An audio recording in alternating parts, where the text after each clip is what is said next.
तौकीर रजा का सरकार को 1 सप्ताह का अल्टीमेटम, अगर ये मांगे नहीं मानी गई तो होगा धरना प्रदर्शन और भूख हड़ताल।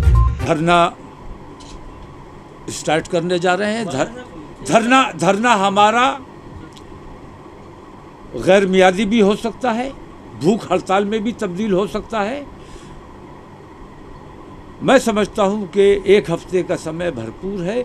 1 हफ्ते के समय में अगर कोई निर्णय ले लिया जाता है, कोई आश्वासन दिया जाता है तो धरना नहीं होगा, वरना इंशाल्लाह 1 हफ्ते के बाद हम धरने पर बैठने के लिए बात होंगे। नुपुर शर्मा का मामला अभी ठंडा भी नहीं पड़ा था कि भाजपा विधायक टी राजा ने मोहम्मद पैगंबर को लेकर की गई कथित टिप्पणी ने आग में घी डालने का काम किया है। दक्षिण से लेकर उत्तर भारत तक टी राजा के बयान को लेकर हंगामा बरप रहा है। आईएमसी प्रमुख मौलाना तौकीर रजा ने तो यहां तक बोल दिया कि सरकार टी राजा की हत्या करवा सकती है, टी राजा के साथ कुछ भी हो सकता है, इसके लिए मुसलमान जिम्मेदार नहीं होगा। तौकीर रजा ने दरगाह आला हजरत स्थित अपने आवास पर प्रेस कॉन्फ्रेंस के दौरान केंद्र की मोदी सरकार पर जमकर हमला बोला। तौकीर रजा ने कहा कि नुपुर शर्मा पर अगर मोदी सरकार ने कार्रवाई की होती तो तेलंगाना के भारतीय जनता पार्टी के विधायक टी राजा की इतनी हिम्मत नहीं होती। इतना ही नहीं, टी राजा को 14 दिन की न्यायिक हिरासत में भेजा गया, लेकिन उन्हें जमानत दे दी गई। नुपुर शर्मा को लेकर अगर हुकूमत ने संजीदगी से गौर किया होता तो हिंदुस्तान में जितने वाक़यात हुए वो शायद ना हुए होते। एक नुपुर शर्मा को गिरफ्तार ना करके उन्होंने हिंदुस्तान में कैसी अफरा तफरी का माहौल बनाया, इसके लिए हुकूमत ज़िम्मेदार, केंद्र सरकार ज़िम्मेदार। और केंद्र सरकार मुजरिमों की पुष्टपनाही करती रहे और सिर्फ इसलिए पुष्टपनाही करे क्योंकि मुसलमानों की दिल आज़ारी की जा रही है। ये मैं समझता हूँ सबका साथ सबका विकास का नारा लगाने वालों के लिए मुनासिब नहीं है। कि नुपुर शर्मा के वाक़े के बाद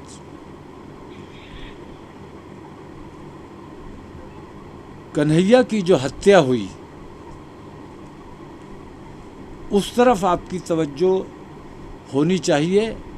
और यह साबित हुआ कि जिन लोगों ने कन्हैया की हत्या की वो लोग भारतीय जनता पार्टी से मुताल्लिक़ लोग थे। और मैं ये दावे के साथ कहता हूँ कि वो खुद नहीं आए थे बल्कि वो हायर्ड थे, इन्हीं लोगों ने हायर्ड किया था उन्हें। कानपुर में पुलिस ने गैर जिम्मेदार रवैया इख्तियार किया।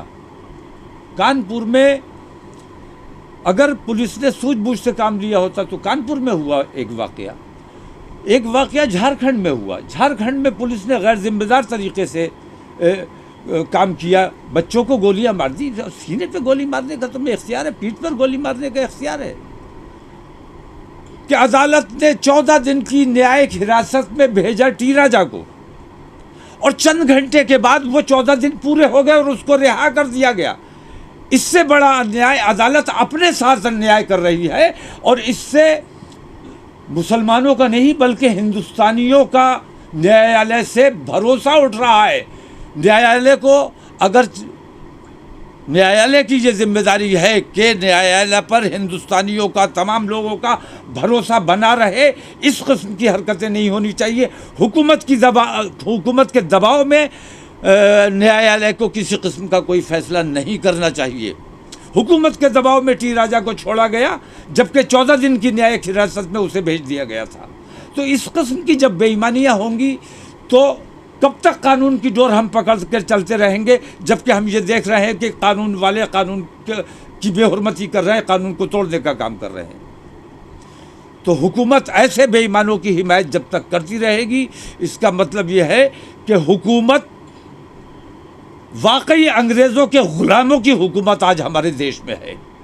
वो लोग जो जब हम लोग लड़ाई लड़ रहे थे अंग्रेज़ों के ख़िलाफ़ तब ये उनका साथ दे रहे थे, आज हमारे देश की हुकूमत पर काबिज हो गए हैं हमारी लापरवाहियों की वजह से।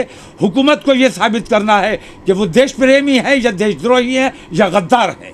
हुकूमत को ये साबित करना चाहिए कि वो देश से प्यार करने वाले लोग हैं या अंग्रेज़ों की उसी पॉलिसी पर आज भी काम कर रहे हैं कि बांटो और राज करो।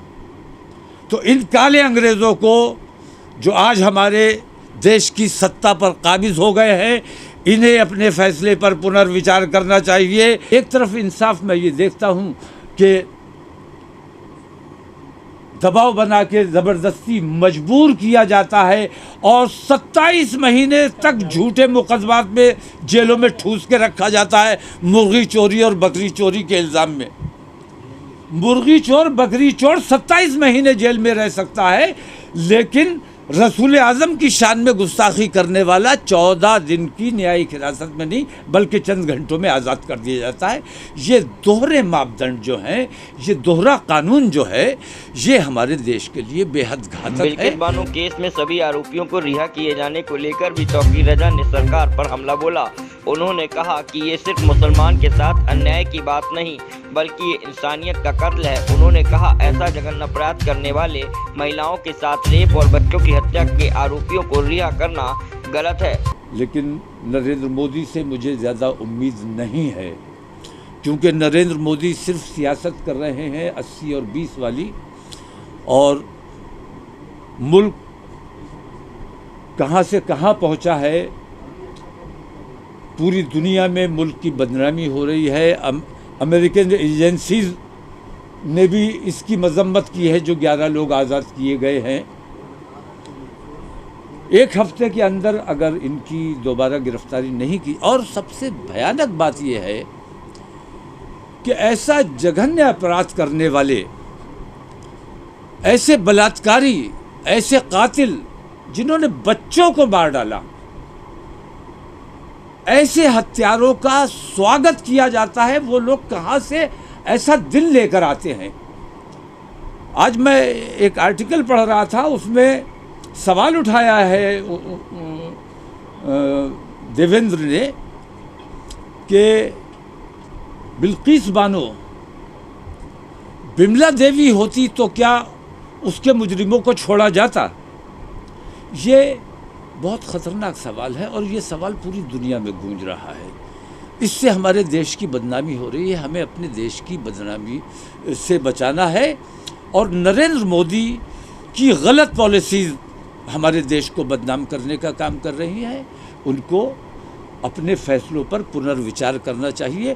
तौकीर रजा ने केंद्र की मोदी सरकार से मांग की है कि वो एक सख्त कानून बनाए। जो लोग धार्मिक भावनाओं को ठेस पहुंचाते हैं, फिर चाहे वो किसी भी धर्म के हों, हिंदू या मुस्लिम, ऐसे लोगों को फांसी की सजा देना चाहिए। साथ ही उन्होंने कहा कि अगर सरकार उनकी मांगे नहीं मानती है तो 1 सप्ताह बाद वो धरना प्रदर्शन करेंगे और ये धरना प्रदर्शन भूख हड़ताल में भी तब्दील हो सकता है। अगर हुकूमत चाहती है कि देश का माहौल ना बिगड़े, देश में अमन व अमान रहे और भाईचारा रहे, तो ये ज़रूरी है कि केंद्र सरकार को एक ऐसा कानून बनाना चाहिए कि जो भी इस किस्म की हरकत करता है, वो ख्वाह हिंदू हो या मुसलमान हो, उसे फांसी की सज़ा मिलनी चाहिए। ऐसा कानून अगर बनेगा तो मैं ये समझता हूँ कि इस किस्म के जो रोज़ रोज़ फितने खड़े होते हैं, हमारा देश इन फितनों से महफूज रह सकेगा। बिल्किस के इल्म में लाए बगैर और जिस जज ने उन लोगों को सज़ा दी थी, उस जज से बात किए बगैर, कॉन्फिडेंस में लिए बगैर, प्रदेश सरकार ने खुद निर्णय लेकर इन लोगों को छोड़ दिया। ये मैं समझता हूँ कि वो सरकार ये समझती है कि वो मुसलमानों का मुजरिम है, इसलिए उन्हें छोड़ दिया जाना चाहिए। लेकिन सच्चाई ये है कि वो मुसलमानों का मुजरिम नहीं है, बल्कि इंसानियत के मुजरिम है वो 11 लोग, और उनको फौरी तौर पर दोबारा गिरफ्तार किया जाए। अगर इस सिलसिले में हमें 1 हफ्ते के अंदर कोई आश्वासन नहीं मिलता है तो फिर हम बाध्य होंगे धरना प्रदर्शन करने के लिए, और माहौल जो भी बनेगा उसके बाद उसकी जिम्मेदारी केंद्र सरकार की होगी।